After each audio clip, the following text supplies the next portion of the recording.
ನಮಸ್ಕಾರ. ರಿವ್ಯೂ ಚಾನಲ್ಗೆ ಸ್ವಾಗತ. ನಾನು ಸೌಖ್ಯ ಗಾಂವ್ಕರ್. ಸೋನಿಯಾ ಗಾಂಧಿ ಮತ್ತು ರಾಹುಲ್ ಗಾಂಧಿ ಅವರ ವಿರುದ್ಧ ಈ ಸಲ ಸೆಷನ್ನಲ್ಲಿ, ಹೊರಗಡೆ ಅಲ್ಲ, ಅಧಿವೇಶನದ ಒಳಗಡೆ ರಾಜ್ಯಸಭೆ ಲೋಕಸಭೆಯಲ್ಲಿ ಎಷ್ಟು ದೊಡ್ಡ ಗಂಭೀರ ಆರೋಪ ಆಗಿದೆ ನೋಡಿದ್ದೀವಿ ನಾವು. ದೇಶದ್ರೋಹಿ, ಅತಿ ದೊಡ್ಡ ದೇಶದ್ರೋಹಿ ಈತ ಅಂತ ರಾಹುಲ್ ಗಾಂಧಿ ಅವರ ವಿರುದ್ಧ ಬಿಜೆಪಿ ಕೆಲವು ದಾಖಲೆಗಳನ್ನು ಇಟ್ಟು ಗುಡುಗಿದೆ, ಆರೋಪ ಮಾಡಿದೆ. ಇದರ ವಿರುದ್ಧ ತನಿಖೆಯಾಗಬೇಕು ಅಂತೆಲ್ಲ ಆಕ್ರೋಶ ವ್ಯಕ್ತವಾಗ್ತಿದೆ. ಹಾಗಾದರೆ ಈ ದೇಶದ್ರೋಹದ ಆರೋಪವನ್ನು ಒಪ್ಪಿಕೊಂಡ್ರ ರಾಹುಲ್ ಗಾಂಧಿ? ಅಚ್ಚರಿಗೆ ಕಾರಣ ಆಗಿದೆ LOPಯ ಈ ನಡೆ. ಅವರು ಪ್ರತಿಪಕ್ಷ ನಾಯಕ, ದೊಡ್ಡ ಜವಾಬ್ದಾರಿಯುತ ಸ್ಥಾನದಲ್ಲಿರೋರು. ಒಬ್ಬರು MP ಅಥವಾ ಯಾರೋ ಒಬ್ಬ ವ್ಯಕ್ತಿ ಅಷ್ಟೇ ಅಲ್ಲ, ದೊಡ್ಡ ಸ್ಥಾನದಲ್ಲಿರೋರು. ಪ್ರತಿಪಕ್ಷ ನಾಯಕ ಅಂದರೆ ಸಣ್ಣ ಹುದ್ದೆ ಅಲ್ಲ. ಅವರ ಮೇಲೆ ದೊಡ್ಡ ಆರೋಪ ಬಂದಿದೆ. ಅದನ್ನು ಒಪ್ಪಿಕೊಂಡು ಬಿಟ್ರ ಅನ್ನೋದೀಗ ಹುಬ್ಬೇರಿಸುವಂತೆ ಮಾಡಿದೆ. ಏನಾಗಿದೆ ಬೆಳವಣಿಗೆ? ಮಾಹಿತಿ ಮುಂದೆ ಇಡ್ತಾ ಇದೀವಿ. ಮಿಸ್ ಮಾಡದೆ ನಮ್ಮ ಚಾನಲ್ನ ಸಬ್ಸ್ಕ್ರೈಬ್ ಮಾಡಿ, ನಿಮ್ಮ ಅಭಿಪ್ರಾಯ ಕಮೆಂಟ್ ಮಾಡಿ ತಿಳಿಸಿ. ಎಸ್ ವೀಕ್ಷಕರೇ, ಆರಂಭದಲ್ಲಿ ಅದಾನಿ ಗದ್ದಲ, ಆಮೇಲೆ ಸೋರಸ್ ಲಿಂಕ್, ರಾಹುಲ್ ಗಾಂಧಿ ಅವ್ರಿಗೆ ಸೋರಸ್ ಲಿಂಕು, ಈ ಕಡೆ ಸೋನಿಯಾ ಗಾಂಧಿ ಅವ್ರಿಗೆ ಸೋರಸ್ ಲಿಂಕ್ ಅಂತ ಬಿಜೆಪಿ ಮುಗಿಬೀಳ್ತಿರೋದು, ಇದರಿಂದಾಗಿ ಸದ್ದು ಗದ್ದಲದಲ್ಲಿಯೇ ಬಲಿಯಾಗ್ತಿರೋದನ್ನು ನೋಡ್ತಾ ಇದ್ದೀವಿ. ಆಡಳಿತ ಪಕ್ಷವೇ ಸೆಷನ್ ನಡೆಸೋಕೆ ಬಿಡ್ತಿಲ್ಲ ಅಂತ ಪ್ರತಿಪಕ್ಷಗಳು ಮುಗಿಬೀಳ್ತಿವೆ. ವಿಚಿತ್ರ ಅಂದರೆ ಆಡಳಿತ ಪಕ್ಷನೇ ಹಾಳು ಮಾಡ್ತಿದೆ ಅಧಿವೇಶನವನ್ನು, ಕಲಾಪವನ್ನು ಬಲಿ ಕೊಡ್ತಿದೆ ಅಂತ ಆರೋಪ ಮಾಡ್ತಿರೋದು. ಇಷ್ಟೆಲ್ಲ ಜಟಾಪಟಿ ಆಗ್ತಿದೆಯಲ್ಲ. ಇದ್ರ ನಡುವೆ ರಾಹುಲ್ ಗಾಂಧಿಯವರ ನಡೆ ನೋಡಿ, ಎಷ್ಟು ದೊಡ್ಡ ಗಂಭೀರ ಆರೋಪ ಅಲ್ವಾ ಅವ್ರ ಮೇಲೆ ಬಂದಿರೋದು. ಸೋನಿಯಾ ಗಾಂಧಿಯವ್ರಿಗೆ ಒಂದು ಫೌಂಡೇಶನ್ ಸಹ ಅಧ್ಯಕ್ಷೆಯಾಗಿ ಸೋರಸ್ ಫಂಡ್ ಇರುವಂತಹ ಸಂಸ್ಥೆಯಲ್ಲಿ ಭಾಗವಾಗಿರುವ ಮೂಲಕ ಡೈರೆಕ್ಟ್ ಲಿಂಕ್ ಇದೆ ಅಂತ ಆರೋಪ ಮಾಡಿ ದಾಖಲೆಗಳನ್ನು ಇಡ್ತು ಬಿಜೆಪಿ.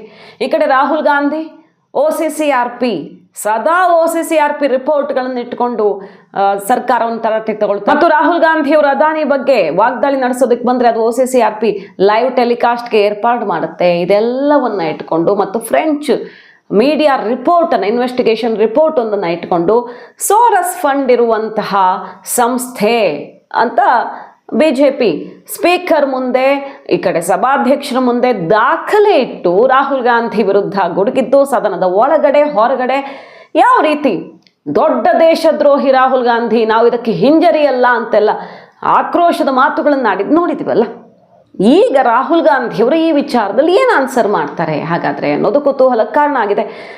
ಸುಮಾರು ಎಕ್ಸಾಂಪಲ್ ಇಟ್ಟುಬಿಟ್ರು ಬಿಜೆಪಿಯವರು.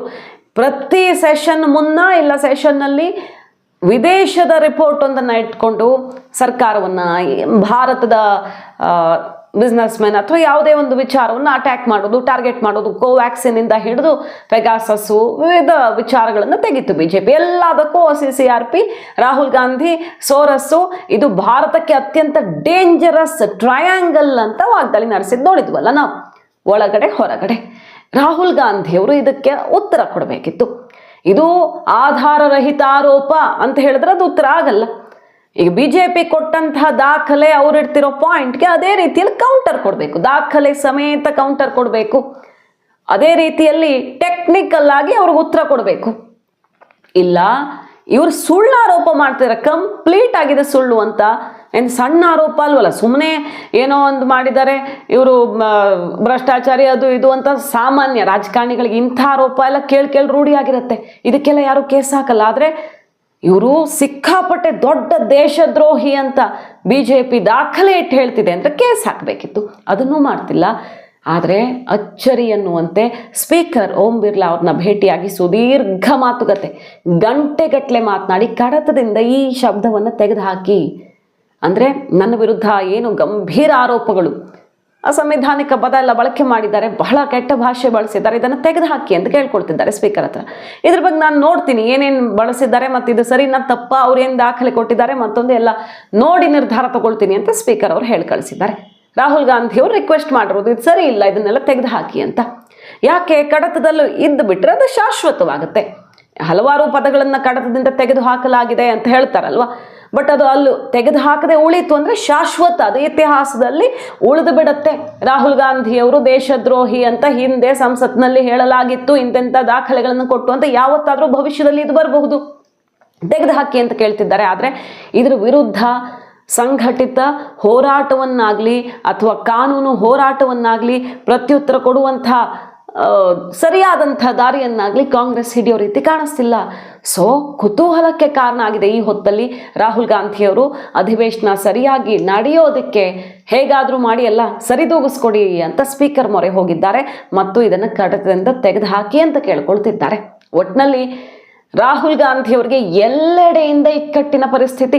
ಅತ್ತ ಇವರು ಭಾರತದ ಪ್ರಜೆಯೇ ಅಲ್ಲ ಅಂತ ಬ್ರಿಟನ್ನಿಂದ ಬಂದಿರೋ ಡಾಕ್ಯುಮೆಂಟ್ಸ್ ಸಮೇತ ಹೈಕೋರ್ಟ್ಗೆ ಸಬ್ಮಿಟ್ ಮಾಡಿ ಕಾಯ್ತಿದ್ದಾರೆ ತೀರ್ಪಿಗೆ.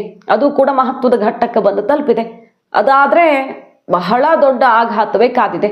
ಗೊತ್ತಿಲ್ಲ ಏನಾಗುತ್ತೆ ಅಂತ. ಈ ಕಡೆ ರಾಹುಲ್ ಗಾಂಧಿ ದೇಶದ್ರೋಹಿ ಪಟ್ಟವನ್ನು BJP ಕಟ್ಟಿದೆ. ಇಲ್ಲಿ ಪ್ರತಿಪಕ್ಷಗಳು ಅಂದರೆ ಕಾಂಗ್ರೆಸ್ನ ಮಿತ್ರ ಪಕ್ಷಗಳು ರಾಹುಲ್ ಗಾಂಧಿ ನಾಯಕತ್ವ ಒಪ್ಕೊಳ್ಳೋಕೆ ಸಾಧ್ಯವೇ ಇಲ್ಲ ಅಂತ ಮಮತಾ ಬ್ಯಾನರ್ಜಿ ಅವ್ರನ್ನ ಲೀಡರ್ ಆಗಿ ಒಪ್ಪಿಕೊಳ್ಳೋದಕ್ಕೆ ಬಹುತೇಕರು ಬೆನ್ನಿಗೆ ನಿಂತು ಬಿಟ್ಟಿದ್ದಾರೆ. ರಾಹುಲ್ ಗಾಂಧಿಗೆ ಸೆಡ್ಡು ಹೊಡೆದಿದ್ದಾರೆ. ಸೊ ಕೈಗೆ ಎಲ್ಲೆಡೆಯಿಂದ ಆಘಾತ. ಈ ಬೆಳವಣಿಗೆಯಲ್ಲಿ ಕಾದ್ ನೋಡೋಣ. ಮಾಹಿತಿ ನಿಮ್ಗೆ ಇಷ್ಟ ಆಗಿದ್ರೆ ಮಿಸ್ ಮಾಡದೆ ನಮ್ಮ ಚಾನಲ್ನ ಸಬ್ಸ್ಕ್ರೈಬ್ ಮಾಡಿ. ನಿಮ್ಮ ಅಭಿಪ್ರಾಯ ಕಮೆಂಟ್ ಮಾಡಿ ತಿಳಿಸಿ. Thank you.